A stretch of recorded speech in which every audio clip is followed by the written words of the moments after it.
Assalamualaikum and good afternoon to all our viewers. Thank you again for tuning in to our live show, ATF Coffee Talk with ATF. I'm your host for today, Muhammad Azmi, or currently known as Azmi Z. As usual, thank you very much for those who have been with us since day one, since our first show with Shalin Zulkifli and with all the others speaker with us and guests. So as usual, every Friday or every Saturday, we're gonna have our show. And if you miss out on our previous show, you can check all the episode on our Facebook page or YouTube channel. You can go either one. All right. So as always, every single week we're gonna give giveaway over 300 ringgit worth of prizes to be won. So all you need to do is share this live video and answer one last question at the end of the show. Okay, it's gonna be simple, easy, and everyone will be able to win the prize. Okay, and today we're gonna have a slightly different and very interesting topic to discuss about, and we have very expert or subject matter in this area, which have been involved in the sports for over 3 decades. Okay, so today the topic is what it takes to become an elite gymnast. So as we all might already know, a lot of Malaysian punya athletes memang ada yang dah go into world standard or world class and win at the highest level. So today we're gonna discuss about this topic, and this our guest today have been involved in this sports as a coach, as an educator, as so many roles in this particular sport, and might be the right person to share some experience and knowledge on this topic. Okay. So, as we already know, gymnastics is a sport which requires a great of deal of strength, flexibility, and agility.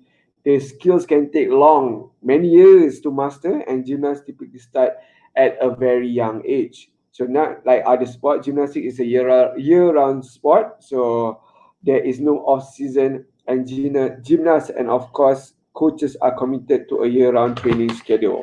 Okay, we'll be discussing with us today Encik Zambri Zainal Abidin, or formerly known as Cikgu Zambri, a gymnast coach, instructor, and judge with experience over 3 decades. Let's go through a little bit of his background today. His full name is Encik Zambri Zainal Abidin. Was born in the 3rd of October 1961, or fellow Libra with me. Born and raised in Sungai Petani in Bedong, Kedah. He has a background in Bachelor of Science Chemistry from University of Kent, Canterbury, UK in 1986. He has been involved in the professional sports since 1976, from the school team level, the very grassroots level, and then going up, followed to national, third level, and then going to MSS level, and then going to as a coach role for the Asian School Championship Games in Bangkok, and then involving as a coach in Bukit Jalil, and various roles in all the age group all the way to the national level. Okay, so he was also awarded the Brevet Coach Intelligent Gymnastics Federation in 2011, awarded with level third international judge.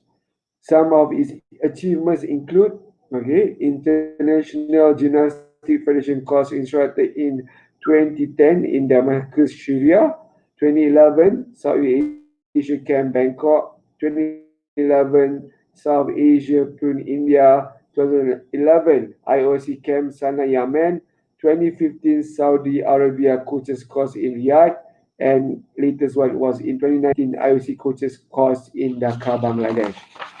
So, without further ado, I would like to invite our guest for today, Encik Zambri Zainal Abidin. All right. Okay, hold on. Let me invite him. Okay, Assalamualaikum, Cikgu Zambri. How are you today? Waalaikumsalam warahmatullah. I'm fine, I'm okay. I wake up early today and I'm Okay, fresh, good. ever ready. mm. Okay, Nice how's to, your nice, to, fasting ni- going? ni- Fasting going fine. I haven't missed a day yet, Okay. so I'm still doing Alhamdulillah. some of the extreme activities while fasting, so I'm okay. Okay. mm. Okay, I think I've talked about I described you a little bit about yourself. Mm. Maybe you can I will give you about 3 to 5 minutes to probably describe yourself, who you are, and then your background a little bit, your families ke, and then mungkin you boleh cerita juga how you get into the sports Yeah. from the from the background that I get you are actually not involved you're not in the sports science ke apa you might have some interesting story how do you from a chemistry background masuk gymnast that will be a good story to tell to our audience today. So the floor is yours. Cikgu Zambri. Go ahead. Okay. Okay. I was born in Sungai Petani. I'm from Kedah, and I came from an English-speaking family. My father spoke English because he was in the GCEA levels way back in the 1930s. And all my brothers and sisters, I'm the youngest among four brothers and three sisters. And yes, I was in an English medium, and I was first introduced to gymnastics by my coach teacher in Bidong Secondary School when he first came to my physical education lesson and scout around and ask us to do a few things. For example, they call it donkey kick, a donkey kick where you put your hands on the grass and just kick up. Actually, it's an initial stage to a handstand. So from there, Mr. Lau Cheng Ho, that is his name. I owe it to him. Mr. Lau Cheng Ho, he picked me up uh, from the physical education class, asked me to come for gymnastic training. So after about 3 months, I was among 100 students, pupils that he picked up for gymnastic training. We are left with 10, and I was the among 10. So we would train again, and we would train for competition, for the Kedah school competition, and that was way back in 1976. So from there, I progressed. I progressed. Then I moved school. I was 1977, 78.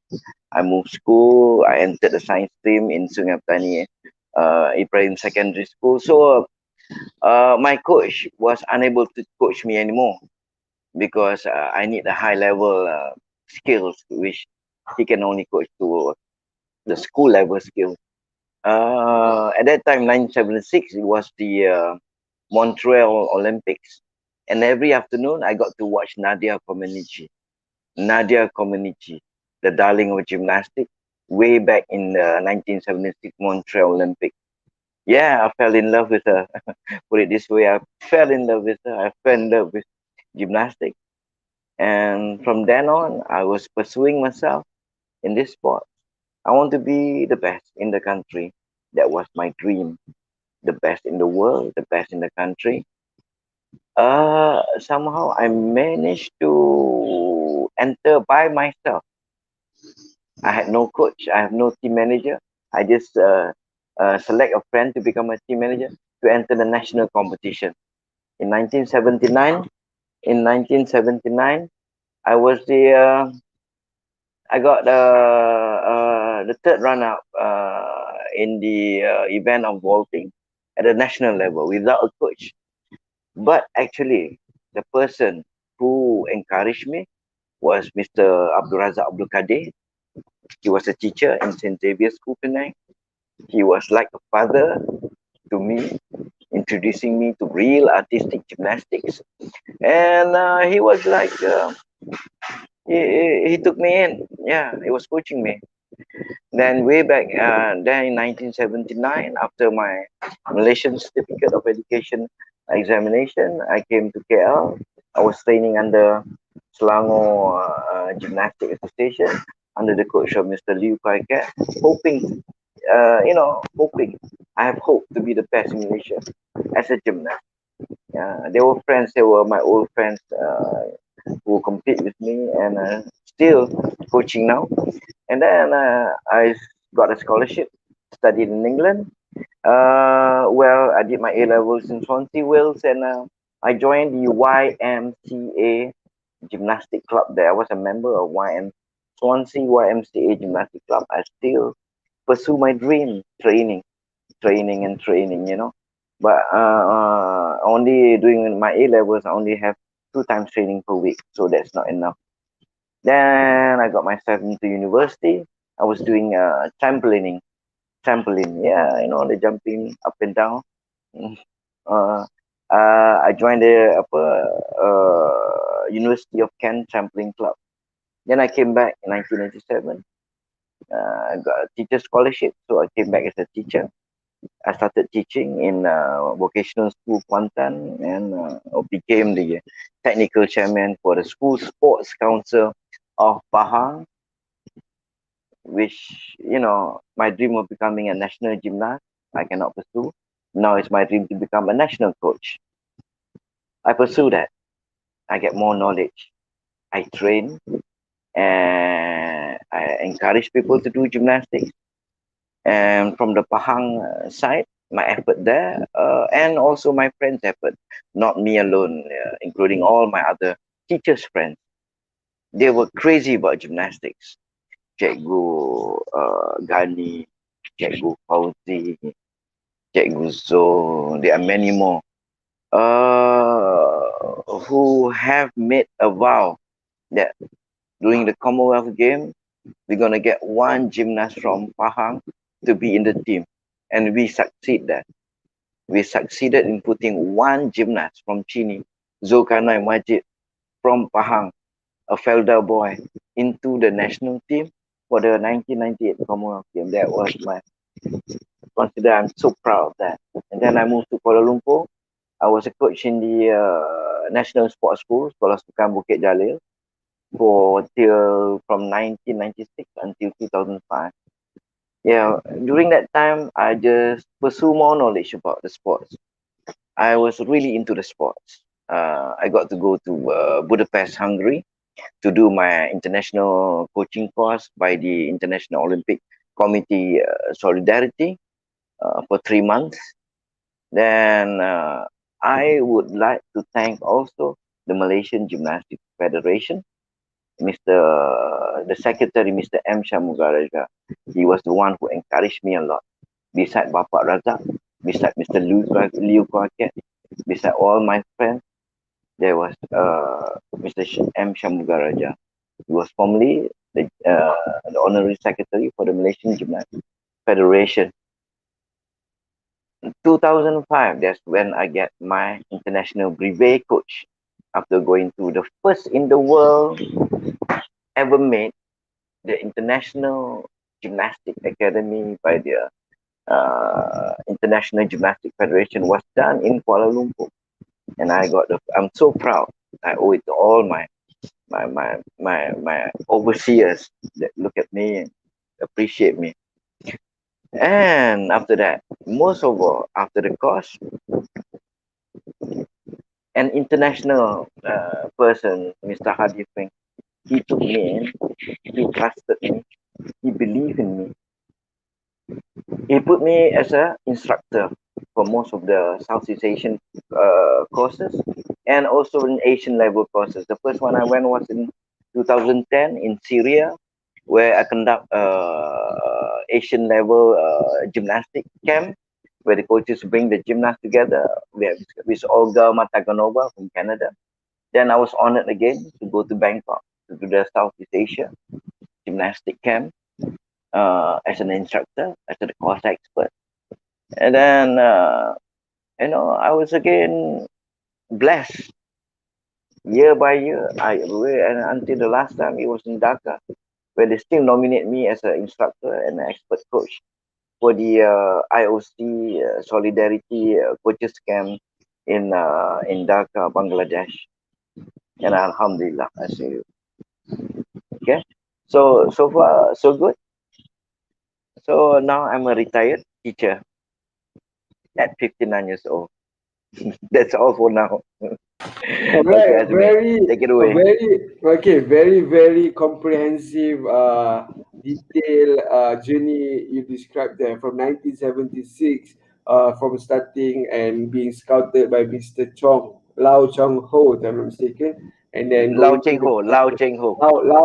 Lao Cheng Ho, Eh, and then going through the mm, process and obstacle, from your goals was to be the greatest gymnast in Malaysia, but you somehow rather did not manage to achieve that. But you did not give up. You still pursue your journey in gymnast, and when as a coaching route, and you managed to help out a Malaysian, a Felda from Pahang, bringing them into the national for the all apa ni Commonwealth game in 1998. What mm, an achievement! So mm, very very amazing journey by you. So okay, Cikgu Zamri. So let's go. Let's dive into further and into our question. Okay. So the first okay. question is, okay, coaching elite athlete is not for everyone. Those who are totally committed and dedicated can only fulfill this task. So, how did you get started in coaching as well as judging for the elite gymnastic competition? I think you have described it briefly, but maybe you can go deeper on this question. How did it started for you to become a coaching? I mean, what was the turning point? What was the decision making move that you say, oh, no, I'm not going to pursue anymore as an athlete. I'm going to be a coach from now onward. And and how was the journey becoming from just a school level coach to until an elite coach till where you are today?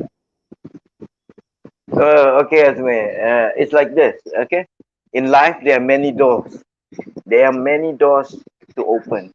These are the doors to opportunity. Okay, I thought I have the opportunity to become the national gymnast. Okay, then when I got the scholarship to study in England, I have to choose to carry on training in Malaysia or to go study in England. So I chose to study in England. That is fated, all done by God for the best of me, So I chose to become to study. Then I never left gymnastics. I was more interested in it. I was in a foreign land where the best place to get the knowledge. Then when I came back, I was a teacher. Yeah, I love teaching. I'm beginning to love teaching. I love to see people develop, yeah, especially young kids develop. So gymnastics, I was a gymnast, and I know it's like it's special to become a gymnast.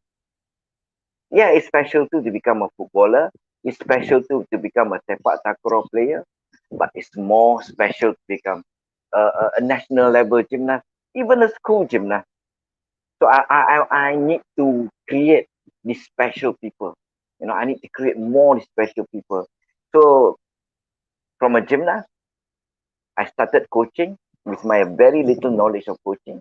I gain more knowledge, and I'm hungry for more knowledge of coaching to make a better gymnast, to go to the world level, to go to the national level, to win the national level.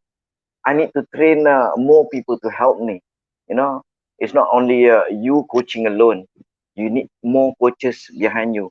You need to train more coaches that can help you, because all these things to train a good high level gymnast, you can't do it alone. Can never do it alone. You need the backup from parents, the backup from other coaches, the backup from the people who provide you the equipment, who provide you the money, the people who provide you the place to train, the people who provide you the sustenance for you to have that sustenance, and also for your athlete for a very long time. Okay, you need to create the athlete from year one until year 10. 10 years. 10 years. There's no shortcut to it. You have to be, you have to work really hard. You have to work really hard. You have to plan your work. Sometimes your plan fails. You just go down. You come back up again. There are people who don't trust you. There are a group of people who said that, yeah, what you're doing. Why don't you go into football, hockey, badminton? Why gymnastics? I never gave up. I never gave up. Okay. So I did coaching. I want to go high level. I want to go international. I want to get more knowledge. Okay. Okay. I did my best. I did my very best to gain the knowledge. But I was given the opportunity by the Malaysian School Sports Council many times, several times, to become the national coach. but I never made it to the SEA Games.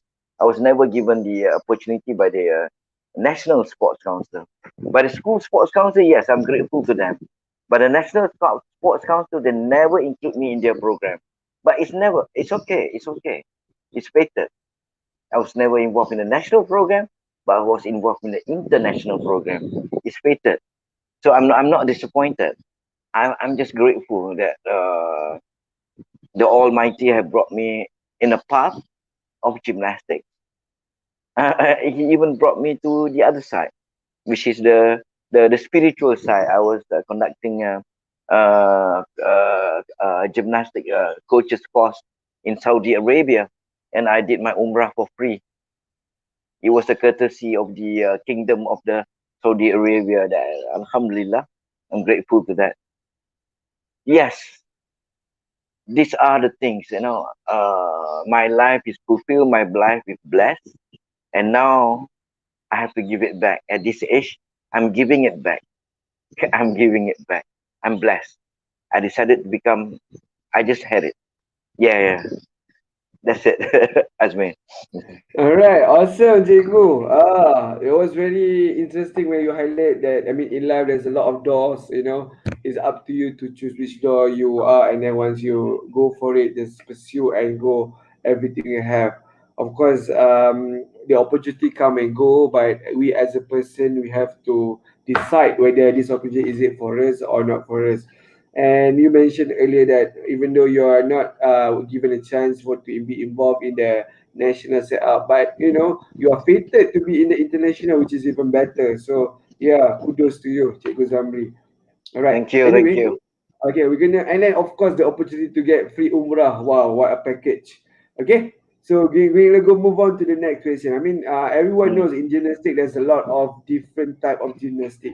Okay, we're gonna be more technical here.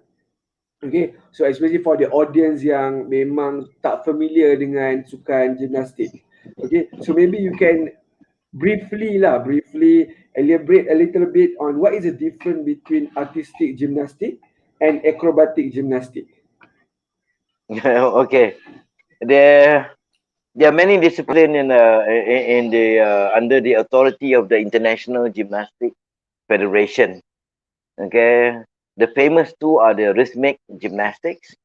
Okay, and then the artistic gymnastics, competing in the Olympics. And now just came in trampoline.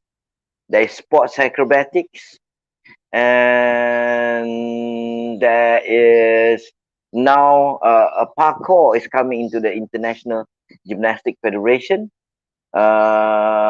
Aerobic gymnastics. There's also aerobic gymnastics. Uh, and the biggest event in the world under the gymnastic discipline is not the Olympic. It's the Gymnastrada. Gymnastrada is the biggest gymnastic festival held every 2 years or almost every year, I think now. It's the biggest where we have 48,000 participants. It's a general gymnastic. Gymnastrada mean it's an Italian word. It means street gymnastic. Gymnast, okay, gymnastic. Strada is street. It's gymnastic for all. We have participation like 50,000, 60,000 participation. So it's held every year. So these are the discipline of gymnastics. I'm more involved in artistic gymnastics. Okay, Malaysia, we are famous for our rhythmic gymnastics. Congratulations to the rhythmic gymnastic people, the community, the gymnasts, the coaches, the officials. They are making a good thing for Malaysia. They're going up way back in 1993, right up till now. And we artistic gymnastics in the artistic gymnastics, we're not doing so bad. We're not doing so bad. We had our stars Farah and Hadi. We have Eng Shuai, and way before Elizabeth Aulian, who entered the Sydney Olympic, and Eng Shuai, the first ever Malaysian to enter the finals in the World Championship, and got the ticket for the Athens 2004 Olympics. That was fantastic, you know. And this achievement, this little achievement that we look into, we take it, make it bigger, make it bigger. Mr. Ng Shu Wai is our one of the best gymnasts in Malaysia who have achieved world level, and now he's the chief coach at the National Training Center. Okay, so between sports acrobatics and artistic gymnastics, there are six events for men and four events for women altogether. For artistic gymnastics for men, it's called MAG, Men Artistic Gymnastics. It's competed in Olympics, in Sukma, in the Asian Games, in the Sea Games. Okay, there are six events, so six gold medals, and one individual all-around event, one gold medal, and team gold medal. So altogether, there are eight gold medals to be achieved. And in women's event, there are four events. Each individual event got their gold medals competition, and then individual all around and the team. Uh, so from the four, it become a six gold medal. Four events, six gold medal. So there's a lot of medals to go around in the artistic gymnastic competition. Okay. In sports acrobatics. Okay, there are a few disciplines in sports acrobatics. Okay. Uh, there are the floor acrobatic.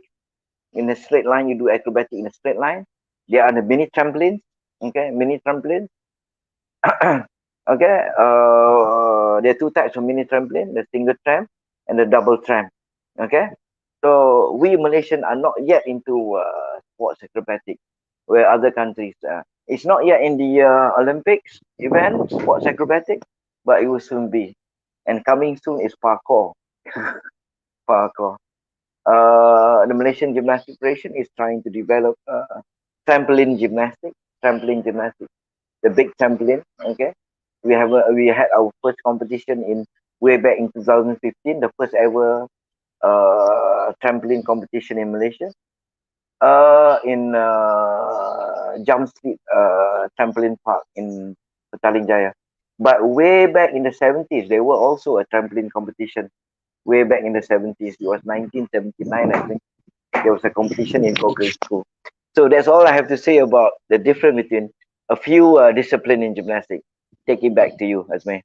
Uh, All right. So very detailed explanation by you, Cikgu Zambri. So if I've correctly heard, Olympic is not the biggest event for gymnasts, but actually it's a gym strada which held over 48 to 50,000 participants. Okay, and not only we have artistic gymnastic, acrobatic, but we also have other elements such as rhythmic, which is very famous in Malaysia as well, which have been doing well for Malaysian team. And there's new element coming in such as parkour, which is going to be very interesting. And then there will be also the trampoline element of the gymnastic. So I think my son is very keen and very into a parkour. So maybe if that's going to be something that Malaysian gonna Yeah. introduce, I might send him to the right person, maybe you, to train him one day. Okay. If I have a Anyhow, gym, yeah, okay, okay. okay. Mhm. Okay, anyhow, we know that most gymnasts start their training very early, as young as 4 years old even. Okay, does starting very early determine whether they can be an elite in gymnastic, or would it that set a pathway for them to become better in the future, or it doesn't really matter? For example, we have, yeah, you mentioned earlier that one of the Malaysian proud, such as Farah and Hadi and Elshu, did they start early, or did they start a bit late, or maybe you can share based on your experience. Okay, for your information, Ng Shu Wai, he started gymnastics at primary school, where him and a group of his friends were in Taiping. They were chosen by a China coach who was working with the National Sports Council in Taiping Training Center. So Ng Shu Wai started much earlier, at the age of 9. And then by 12 years old, we have brought Ng Chu Wai, we in the in the Malaysian School Sports Council. We have selected him because I was the technical chairman for the Malaysian School Sports Council. I selected Ng Shuai to be in the national team to compete at the ASEAN School Games, where he's competing with 15 years old gymnast, 18 years old gymnast, 17 years old gymnast. And Ng Shuai got uh, six bronze medal. Excuse me. He got seven bronze medal. He got seven bronze medal. It's always number three because he was 12 years old. He's such a talented gymnast, even at an early age. Farah and Hadi also the same. We exposed her to international competition at a very younger age. Where we are supposed to bring an 18-year-old gymnast. We brought in Farah and Hadi at that time. She was 12 years old to compete in Singapore for the ASEAN School Games. So the Malaysian School Sports Council is the basic exposure for national level and also international level. And those who working under the Malaysian School Sports Council, we are teachers. These are teachers. These are hardworking teachers. Okay, and I'm a teacher. I'm a chemistry teacher. So starting early. Okay, not only gymnastics. Everything should be started early. Everything. Okay, even to eat, you start early. You need to train your nervous system. Okay, training early is like your nervous system in a child develop faster than the muscular system, than the skeletal system. So we train the nerve.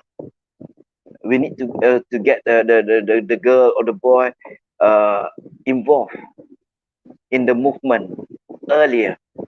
So if you are a footballer, you need to train technical training to start very much early. Dribbling, kicking the correct way. Not when you are 15 years old. You should start early, even in football, even in motor racing, even so gymnastics. Since there are 6 events for boys, 4 events for girls, and each event demands different physical ability, technical ability. So we have to start early. We cannot do it fast. Okay, injury will happen. You do not want injury. Most people say gymnastics is a very dangerous sport. Gymnastics sport is not dangerous. Okay, the number of injuries is far less. The most number of injuries is football. Be it in Malaysia or international, the most number of injuries is football. Gymnastics, you have to start gradually, all planned, all periodized, plan. Okay, when you are young, you should do this skill, not to overcome yourself to do other skills. So when Farah and Hadi and Ng Shuai compete at an international level for the 18 years old category, they were doing not so difficult stuff, but yet they were doing it correctly with good body form, technically correct. They have less deduction by the judges. Okay, although the skills are low, but yet they're doing nicely. They got very little deduction for the execution. Hence, of course, they can't win the gold medal, but they can be among the best. Among being there itself is the champion. You are a champion. Once you go on the podium, you are the champion. Okay, to be the champion, you have to work out everything with your coach. Your coach have to be dedicated. You have to be extra dedicated. You have to do more than the coach. So if you at a younger age, we coaches normally we select, not necessarily you start gymnastics at an early age. Not all no or not all young boys and young girls are made for gymnastics. Some of them are tall, some of them are big, you know. We choose the right one. Some of them are just not strong. Some of them are just not strong, you know. And we need to select to go to the elite level, international level. Those who can withstand, the emotional abuse, the physical abuse. It's not abusive, but it's like you need to train hard. Yeah, we don't call it abuse. No, I'm sorry. Correct. But it's hard. It's like 6 hours, 7 hours, 8 hours training per day. You know, it's going through physical strength, flexibility, speed, power, all kind of training, all just for one small skill. So gymnasts need to train very young, need to put their body in the perfect position. Okay, in gymnastics, not only in gymnastics, I'm sorry, correction, in all sports, learning, repetition, and perfection. Learning, repetition, and perfection. More repetition. What do you need to achieve? Perfection. Perfection in running, perfection in jumping, perfection in bouncing, perfection in landing, perfection in even in flight. When you do the long jump, when you do the vaulting, when you do the acrobatic in flight, your body have to be perfect. Even in diving, okay, you are evaluated while diving in the air, and how you enter the water. So what I'm saying is gymnastics. There's a lot. There's rings, there's high bar, there is a paddle bar, there's pommel horse, there's floor, there's vaulting. Wow, 6 events for boys, and one coach coaching 6 events, whereas in athletics, one coach only coach 3 events. Okay, maybe a few. We have to coach for elite level. The gymnast should come like we need a lot of young gymnasts in 20s, 20 in a group. Then when it come to a elite level, when they are 15, 16 years old, we go for specialized training. We go for specific training. We go for a more accurate and a more intrinsic training. So it had to be less. One coach to 4 gymnasts, something like that. Okay. Okay. Take it back, as me. Back to you. All right, okay. Coach Cikgu Zamri was very detailed explanation. So I'm Mm. guessing that it's never actually you can always start slightly older, but if you wanna be good, it's better to start very young so you can train, repeat, and perfect your processes so you can get a better apa ni perfection as There's the more best time. as you all. Actually, Yeah, there's there's more you need time. you need more time for training. There's no Yeah, shortcut. okay.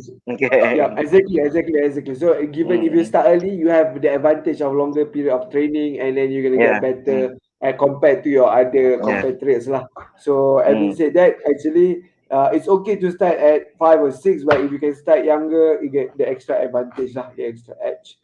Okay, like people I saw some videos, the athletes in China how they train their kids. Wow, that is really brutal. That's a different level altogether lah for the people in As China. as me, people no Yeah, longer train like the one they train regimental in China. No longer. no Even the longer. Chinese now, they're changing their method of training. Okay, Okay, because okay, okay, American style of training, it works. Okay, okay. the Russian style of training, it works. And so Malaysian, we have to find the Malaysian style of training. We cannot copy the Russian, we cannot copy the American, we cannot copy the Chinese. We have to adapt it in our own Own climate, culture, our own culture. culture. Yeah, yeah. Exactly. To Okay, make the champion. betul. I Mm. mean, of course, we can learn from the best, but at the end of the day, we gotta suit our own audience, our own Yeah. Mm. athlete lah. Okay. So Mm. anyhow, so moving to the next question related to the previous question. Okay. So Yeah. if an adult is interested in gymnastics, is it too late to learn all the skills or routine? So example, at my age now, 30 years old plus. I wanna be a gymnast for the national team ke, whatever, or maybe compete in a master league ke. Is it ever too late to be involved? Okay, it's never too late to do gymnastics. That's why we have artistic gymnastics, which is very competitive, and we also have the general gymnastics. General gymnastics is gymnastrada, is gymnastic for all, gymnastic for the young, for the old, for the little children. Is play gymnastics. For the elderly, it's like therapeutic gymnastics, And then we have fun gymnastics, play gymnastics. And if you want to do compete to artistic gymnastics, yeah, you have to learn a few skills that need to complete the routine needed by the judges, so that you can get a higher mark. But you don't have to do that. You don't have to do that. See, gymnastics, in definition sense, if it's in the Oxford Dictionary or the Webster Dictionary, it means motion or movement that increase the strength of the muscle. That's it.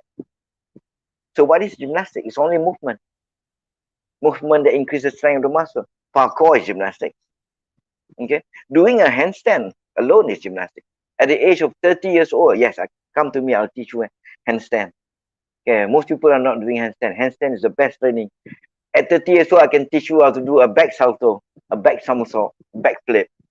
Okay, but you're prone to more injuries and at early age. Okay, but it's okay. You can still do gymnastics. Okay, you can still do gymnastics. Even pointing toes, even pointing toes. Dancing is gymnastics. Okay, yes, in many of the private classes in Kuala Lumpur, they have adult gymnastics. People who want to feel the sense of doing acrobatics and dance and having the aesthetic movement. They call it aesthetic movement, the beautiful movement. That is gymnastics. Back to you, Asme. All right, so guys, audience out there, so don't worry if you are like me, it's never too late to experience gymnast. Okay, so if you want to learn with the expert, you can head up to Cikgu Zamri and he will teach you how to do a handstand. So I have one comment down here from Facebook. So maybe you can answer from Amir Zafan. Sir, can you still doing handstand?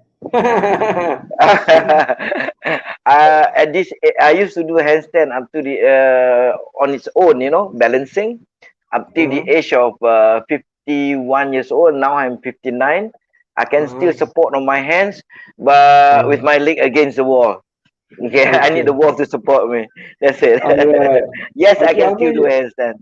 yeah, I'm gonna get your answer. So Cikgu Sami can steer, but she will be needing the wall to support dia punya kaki. Alright, awesome. Okay. Okay. Those who are watching, if you have any question, do drop your comment on the Facebook Live, and we'll pick up it and ask straight away to Cikgu Zamri. Okay, Cikgu. So before we go into our next segment, I have one more question. Okay, Okay. so what are the qualifications to become an elite gymnast? Is there any qualification standard that you need to meet? You know, a certain score you must achieve, or anyone is open to compete at the elite level? Okay, a gymnast training for competition. Okay, we have the 6, 7 years old qualification. We call it the grading, the artistic gymnastic national level under the Malaysian Gymnastic Federation. The level one grading. We got level one. No, we got pre-level. At first, we got pre-level where it will be tested, it will be judged and tested, and you're given a certificate. Then we got level one. Yeah, we are including simple skills, basic skill, but with correct technique. Then once you get the marks of 80% and above, then you were given a certificate saying it's a proof that it's been passed. Then you go to the next level. It's called the Malaysian level. The Malaysian level grading system. It's under, we modified a bit from the Federation International of Gymnastics age group development program qualification skills. So the Malaysian level, we have grade 1, grade 2, grade 3, or we call it level 1, 2, 3, right up until level 5, and after that is pre-master and then master level. So you have to go this grading. You have to go to this grading in order to go up to the master. And for example, in Sukma, you have to be able to have grade 3, the minimum, if I'm not mistaken. They might change the rules. Okay, you want to enter Sukma, you cannot simply enter without any grading, without any qualification. You have to have at least grade 3 at least grade 3, I think so lah. But each year the rules changes, because we need more participation. Okay, that is the grading in artistic gymnastics. The same goes for rhythmic gymnastics, I think so. Okay. Okay, understood. Okay, so guys, as briefly explained by Cikgu Zamri, so if you wanna be involved at elite level, you must meet a certain requirement. Okay, because we wanna make sure you are fit for the tournament. So we have a quality competition. Okay, so start from level one, level two, level three, at least for Suma, and probably at the elite level, if you go to Olympic, it's probably level four, level five, I think. Okay, Yeah. so you have to go, you have to make sure you have to pass certain standard and then you go level up and level up. All right, Cikgu Zamri, we're gonna go to our next segment. Okay, we don't have much time, about 15 minutes down left. Okay, so I'm gonna Okay. go a bit fast on this one. So our next segment is a rapid fire question. We have 10 different questions. So all you need to do Whoa. is answer short, precise, and describe it quickly. You don't have to explain panjang-panjang. Okay. So we're In gonna one start in one here. word. Yeah, one word Explain. ideally. One word is the best, but if you need to explain a little bit longer, all good. Okay. So Okay. question number Right. one. What is your favorite sport hero? Who is your favorite sport hero? Nadia Comaneci. Nadia Comaneci. Okay. What is your favorite sports quote? Be uh be uh be careful, be first, be joyful. Wow, amazing. Who will By be? Huh? Okay, continue. By who? okay. Okay, who will be at every tournament that you, as a coach or as a participant? Anyone Parents. special? Parents, okay. What Okay, is your parents will always routine? be there. Okay, Mm. what is your routine or ritual before a match? Before the competition, at least 1 week, you tone down the training, perfect the imperfects. Okay, tone down the training, make sure the gymnast kind of relax but prepared mind. In the mind, they are prepared for competition because we have a long preparation period during the competitive season. Okay, thank you. Mm. All right. What is your favorite movie about sports? Mm. Favorite movie about sport? Wait, wow, wow. Hang on. Favorite movie? I've watched too many spy movies. I haven't. I hardly watch a sport movie. I like Bond Identity, Bond, whatever. But sports movie, what I've watched, sports movie that I've watched, I guess none lah. None. Okay, it's okay. All I, good. I watch I watch Uh, lots of documentaries. None okay, of I don't have a favorite sports movie. Sorry, I'm okay. sorry. It's okay. This is gonna be a tough one. What is your favorite food? Now nak buka puasa lah shortly. Mm, my favorite food are salads. Good Salad. salads. Wow. Good Well, salad. Yeah, I okay. just love salads. You know, it's Wow, been like amazing. a passion. Yeah, I Wow. love salads. Are you All kind of are you salads. are you sure you're Malaysian? Ulam is Malay. Ulam is salad lah. I'm Okay, Malaysian. okay, Yeah, okay, we okay, got ulam. Nasi ulam is salad also. okay, So okay, I am okay, Malaysian. okay, Western salads are good. okay. Next. Next one. What is your most memorable moment in your sporting career as an athlete or as a coach? Anyone? Wow, my most memorable moment when they call my name at the closing ceremony of the level 3 international gymnastic academy, where I've attended level 3 coaching course.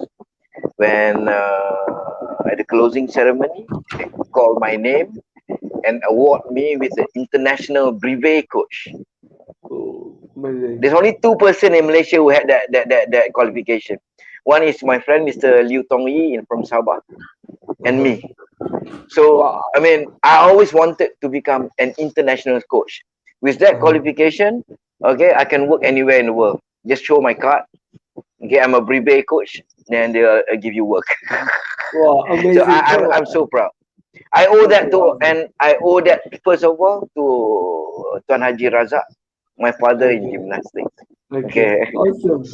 All right. Next one. Something you always wanted to try but too afraid to do. Well, right now I'm involved in motorcycle enduro riding, not motocross, motorcycle Uh, enduro riding. So I've been training every day. I got my Husqvarna motorcycle. Okay, I'm doing off-road riding. So I would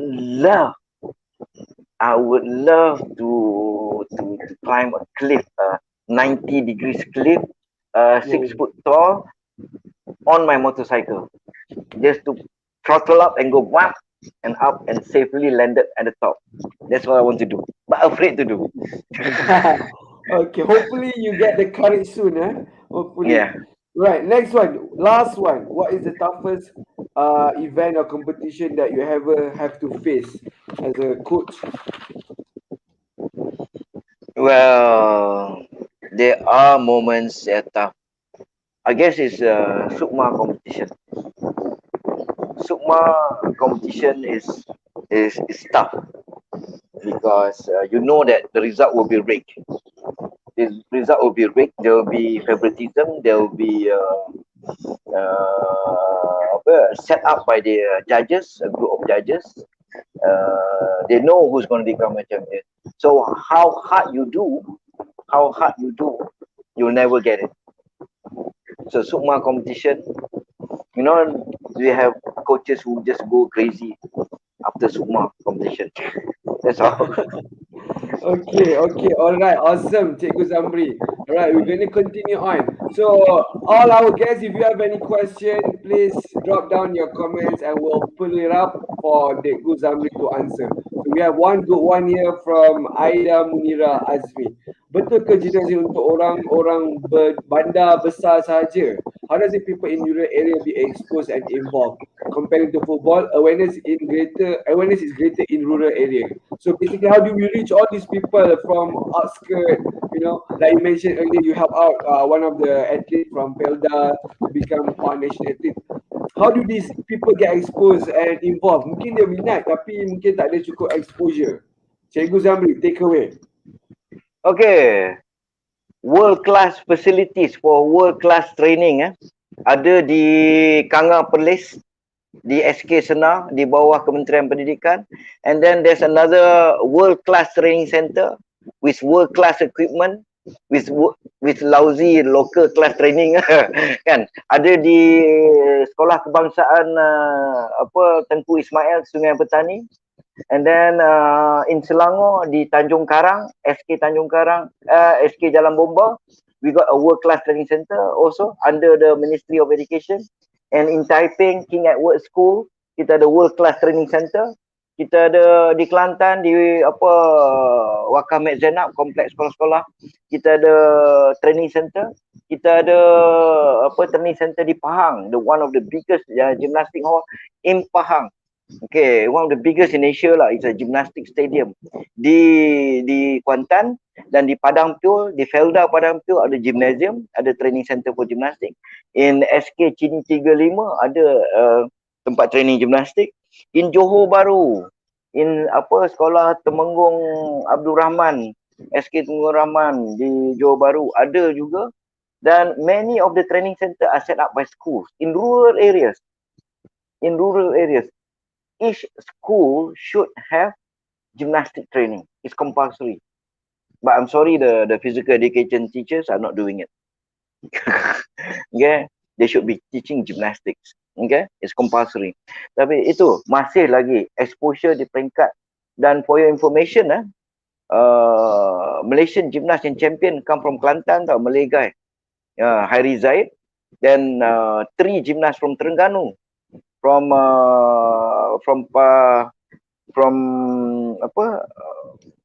Terengganu, from Kuala Terengganu, from Kuala Terengganu. Dan di Kuala Terengganu pun ada 2 tempat training. Di Kuala Terengganu ada 2 tempat training, satu di sekolah sukan negeri dan satu lagi di ada 2 tempat training. Di Kelantan ada training. Almost all the place ada training except Kuala Lumpur. Kuala Lumpur doesn't have a proper training center. Sad to say, Kuala Lumpur doesn't have a proper training center. Again, I want the Ministry of Sports and Ministry of Education to listen. Kuala Lumpur doesn't have a proper training center. Okay. There's only the one in Majlis Sukan Negara that's owned by Majlis Sukan Negara. That is the National Sports Center, National Training Center, and no one else is allowed to train there. Sadly. Okay. Take it back. Okay, so I alhamdulillah hope Cikgu Zambri have answered your question.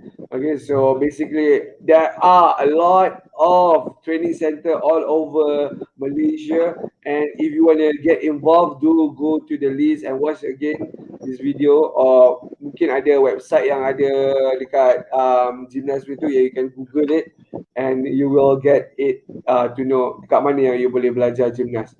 So whatever you are, it's not an excuse. Tapi kat KL yang tak ada, itu yang masalah. Mungkin KL, orang bandar KL ni kaya-kaya Cikgu Zambri, dia orang semua pergi kat private punya je kot. So yes, private gymnastic center ada. Sebab tu dia orang tak pergi, tak ada center kat ni. Okay, tak apa, bagus juga government habiskan duit semua dekat rural ni, kita support sikit. Okay, so next kita gonna go back to the question. Alright, aside from practice and skill drill and body position, routine semua, there's a lot of physical preparation that goes into gymnastic. Is there any other elements of training macam cardio ke, mental ke involved for this sport? Okay, for information of viewers, all sports training must undergo through the principle of, to complete sports training is a 5 principle of training. Physical preparation, technical preparation, physical preparation first, technical preparation second, tactical preparation, and then psychological preparation, and spiritual preparation. Okay, if I want to put the last to the first, actually, spiritual preparation is believe in what we're doing, is the one thing of God Almighty. If He wants you to win, He will make you win. If He wants you to lose, He'll make you lose. Okay, so in the physical preparation, yes, in gymnastics, strength and flexibility is very important. Okay, strength and flexibility is very important. What about cardiovascular endurance? Yes, cardiovascular endurance is basic for all physical preparation. Even a gymnast needs cardiovascular endurance because they have long training sessions. They have 4 hours training session. If you don't have the cardiovascular endurance ability, you cannot be training for 4 hours. Okay, what about emotional preparation? Yes, you have to prepare emotionally because tomorrow you're going back there, you're going to do a skill that if you miss it, you miss the bar, you're going to get injured for life. And some people get injured from life when their back are injured, they're paralyzed. So it's a very dangerous sport. Yet you have to prepare yourself. You have to prepare in your mind that tomorrow you're going to release the bar, swing, release the bar, catch the back by the bar safely. And you're going to land on your feet, not on your neck. You know, these are all being prepared. And yet at the last minute, you have to prepare emotionally. You have to do imaginary training. You have to put the image in your mind. And like I told you, the 5th principle is the spiritual training. That is most important, so that you don't give up. You know, it's all up to the Almighty. That's all. Alright, awesome. I couldn't agree more, Cikgu Zambri. You are totally correct. At the end of the day, especially us as a Muslim, we have to believe in Qadar and Qadar, the Almighty. So He will decide. We can train all we want. You know, if He say no and you're not going to win this time, it's not going to happen. Alright, so very awesome explanation by Cikgu Zambri. So we know now that... Azmi, I would like to add a bit. When we say up to God, I mean, God is not meant to punish us if He wants us to lose. It's for the better. It's for the better. It's always for the better. Mm. Understood. Maybe we're not ready yet. If it's we mean is something. Yes, So it's not for we are us not ready that yet. moment. We're not ready yet Mm. for that title ke Yeah, apa. he's So preparing us for another moment. Yeah, bigger achievements, bigger, inshallah. bigger Yeah. achievement. Yeah. So to summarize on training, all Mm. sports you required five different elements: physical, tactical, technical, and then your mental as well as your spiritual. Spiritual. So you must and have that's all elements. So different sport mungkin dia punya distribution is different, which is more important, depends on it. But definitely you need cardio in there. So we have seen over and over again one of the cases about this gymnast sport is about how does a physical look for each athlete. Some of them have to look after because of the weight issue, especially when you are doing in a certain class. You know, would there any other issue of eating disorder in your opinion, is there any standard how gyms should look like physically? Do they have to like an eating disorder to make sure they meet the certain weight ke apa? Is there any issue on your previous encounter in the past, Cikgu Zamri? Okay, we coaches kan, a good coaches will select. He will select, then he will screen. He will do screening after selection, and then using a physical test, technical test. Physical test mostly at the weight and height. As you know, it's not that you do gymnastics you become short. It's because you're short you're doing gymnastics. We select short people, and the best physical appearance to be for men gymnastics. I would select short legs, long trunks, and short arms, so I can do ring events better. But that's not. But once you do it on the pommel horse, it doesn't look good. For in pommel horse, you need long legs. The swing looks much nicer. It's about the aesthetic look while performing. Okay, so you need an all around. So it need not be too high. It need not be too low, as in height. But as in weight, yes. Now, you cannot be obese to be in a competition. But we have big gymnasts, really big gymnasts, especially the girls. One that when they reach puberty, they just kembang habis, and then they were doing acrobatic in school level. We have big gymnasts, but yet you can do acrobatic skills.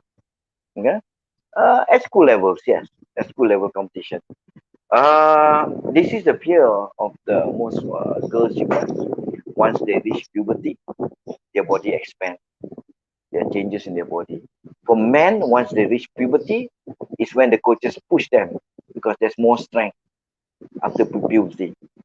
So actually, for us, we choose apa adik-adik anak-anak yang badannya keras. We need tight body. We don't want short but lembek. The joints are lembek. We push down their head. Once we push down their head, if it's tight, that is a good thing. You know, if the body are tight, naturally tight, that's a good thing. Because we need a strong gymnast. We need really, really strong gymnast. Natural strength. There are little kids who have natural strength. Okay, so in summary, usually coaches will do a screening to test whether these people at a young age they are suitable or not for the sport. I think that's Mm. already done not only for gymnasts but for all other sport as well. Okay, so we're gonna go into our last part of the show.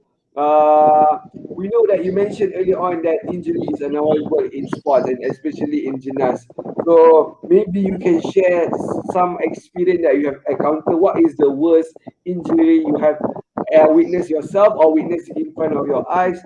And as a coach and athlete, as a educator, what is the tools or aids that you use for the athletes to help them to prevent any injury or avoid any injury, like wearing a protection on their wrist, on their ankle? What kind of thing that you would suggest to all these athletes as a coach?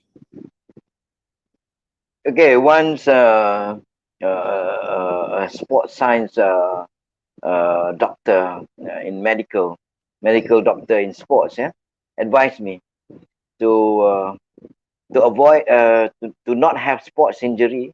Just don't do sports. But we can't. We are doing sports. We are training. Okay, we are training. How to prevent injury? Actually, there was like I told you, the regimental type of training done by China and some of the communist country. Previously, Romania, Bulgaria, very regimental, doing 300 push-up, although they are 9 years old, or sit-ups, mostly I would call that physical abuse, and they would call it training, you know, and you will come up to emotional abuse. Okay, push you more and more until you cry. Okay, you can't take it anymore. Well, some makes some this abuse create champion. Some of them no, they just give up early. So even injuries, to avoid injuries, you have to do gradual training. Yes, of course, there are apparatus for protection. For example, in gymnastics, every time you do a swing on the bar, your palm will be ripping in blood every single time, for women and the men. For the girls and the boys, all this part here will be ripping in blood.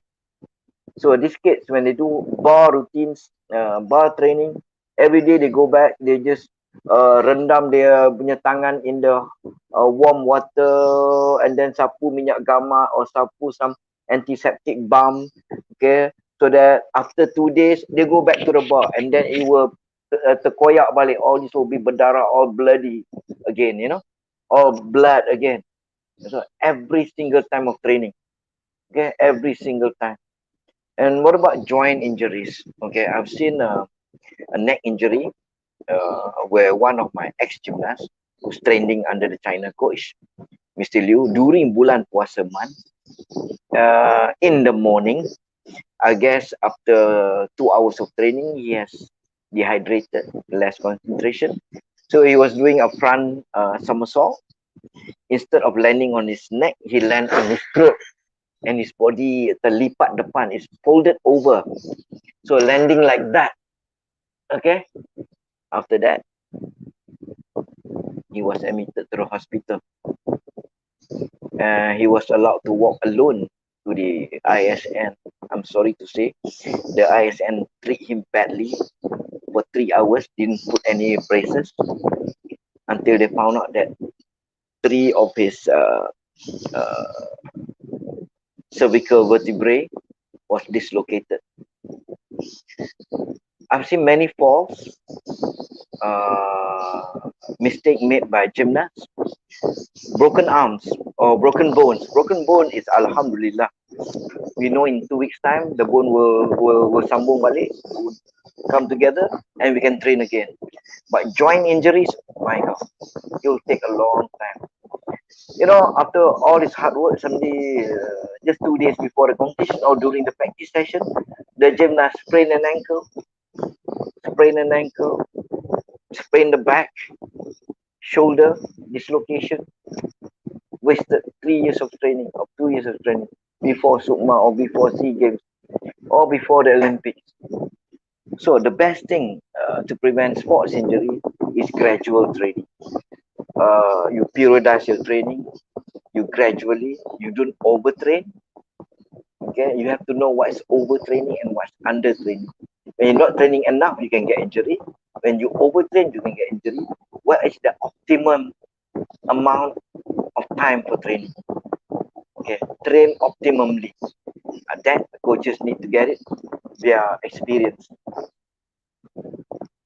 Okay, understood. So, guys out there, athlete, whatever sport you are in, make sure you don't undertrain nor overtrain. So, you gotta be at the right amount of training to make sure to avoid any injury. So, that's very important for you to associate with a coach if you don't have one, or have a right program where you have a proper periodization plan where to ensure you can avoid any injury and peak at the right time. So today we have Yeah, discussed with Cikgu Zambri so many things from the possibility of adult training in gymnastic and how why does it important for gymnasts to start a very young age, as well as what are the skill set and the qualification for them to be an elite gymnast. So lastly, Cikgu Zamri, before we part way and then we both make our own preparation for our buka puasa later. So maybe you yeah. have Yes. any other advice to those young or parents who want to send their kids to pursue gymnast moving forward? Maybe you can drop down any advice for them, any tips. Parents who want their kids to become a gymnast, stay with them. Make sure they go to the national level. Parents' involvement is very, very important. Don't go half-heartedly. Go all the way. Go international. Okay, for your information, parents, if your gymnast is good, by the time he's in the secondary school, he's eligible to qualify for ASEAN School Games, which is like a mini Asian, Southeast Asian Games, mini SEA Games every year. During the pandemic, it stopped. Okay, so parents give full support. Okay, and coaches, to the young coaches, where there are three sports school with a lot of full-time coaches now among teachers, which is the Tengku Ismail Sports School in Bandar Penawa, Johor, and Sekolah Sukan Pahang, Sekolah Sukan Pahang, the National Sports School Sekolah Sukan Pahang, and then the Sekolah Sukan Negeri Terengganu. I hope the coaches get involved more in gaining knowledge, okay, gaining knowledge scientifically, so that you can explain what you train. Coaches need to explain what they train, not just to follow blindly. Okay, they need to keep track. They need to keep records. Everything has to be on paper. Well, now it's not on paper anymore. It's on the screen. Keep it in the memory. Okay, so that you can prove. You can see your mistakes. You have proof of your success, and you have also proof of your ability. Okay, uh, so that is my advice to everyone. And to those who still need my assistance, my help, something that I could help, just ask. I'm willing for free, for free. Right. Inshallah.